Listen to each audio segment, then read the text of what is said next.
Essa é uma ilustração do caso do Homem dos Ratos de Freud, um pseudônimo para Ernest Lanzer, que tinha 20 e poucos anos, estava se preparando para realizar uma prova para a prática da advocacia e estava voltando do exercício militar. Ernest teve seu tratamento iniciado em 1 de outubro de 1903 e teve várias sessões no período de um ano, com características de transtorno obsessivo compulsivo. Ernest estava nas manobras militares e ouviu um tenente cruel contar uma história de um castigo praticado no leste, que consistia em amarrar alguém e colocar um balde com um rato dentro, e no fundo desse balde colocar fogo. O balde era aproximado das nádegas da pessoa e o rato tentaria fugir roendo a pessoa por dentro. Ernest ficou muito afetado com a história e, enquanto ainda estava impactado, recebeu a notícia de que seu óculos tinha chegado pelo correio e um determinado tenente A o tinha recebido e pagado 3,80 coroas para o emissário. Com isso, lhe ocorre um pensamento de não pagar e depois, quase que imediatamente, uma angústia de que se ele não pagar essas 3,80 coroas para o tenente A, o castigo com os ratos será aplicado ao seu pai. Então ele fez uma promessa interna de fazer o pagamento o quanto antes.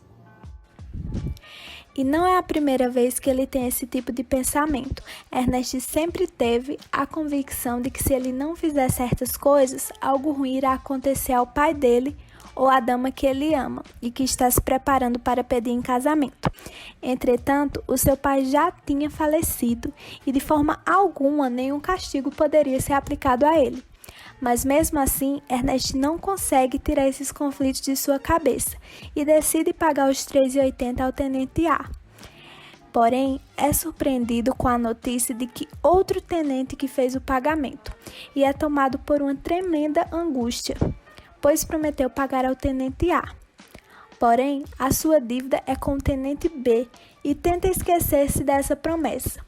Mas os pensamentos voltam dobrados e redobrados por conta do movimento de tentar excluí-los. Então raciocina que poderia pagar ao tenente B para ele dar o dinheiro ao tenente A e assim quitar sua dívida, salvando a vida do seu pai e de sua amada. Porém, descobre que o tenente B está indo para Viena e pega um trem para fazer o seu plano se concretizar. Mas no meio do caminho pensa e começa a ideia absurda e pega um trem para voltar. Porém, a angústia faz com que ele fique indo e vindo no trem, até que em certo ponto ele chega em Viena. Apresenta seu caso para um amigo que lhe sugere um tratamento com Freud. Freud fica muito atônito e demora algumas sessões para entender o caso, mas percebe que aquele é apenas um episódio entre tantos outros de sofrimento com esses pensamentos obsessivos. Freud percebe que o Homem dos Ratos conta histórias como: meu pai tem uma história muito engraçada, aliás, o meu pai também fez manobras militares. Como Ernest estava fazendo quando desencadeou essa angústia? Nas manobras militares, o seu pai deixou de pagar uma dívida de jogo. Fala que o seu pai era um rato de jogo. Em outra situação, fala de uma história curiosa com seus pais, dizendo que o pai casou com a sua mãe por dinheiro e não se casou com uma mulher mais pobre e bela. E esse conflito entre mulher rica e pobre, presente em sua história familiar, reproduziu-se em sua vida, no momento em que seu pai quis que ele se casasse com uma mulher rica. E como a sua amada era uma empregada, ele temia essa desaprovação.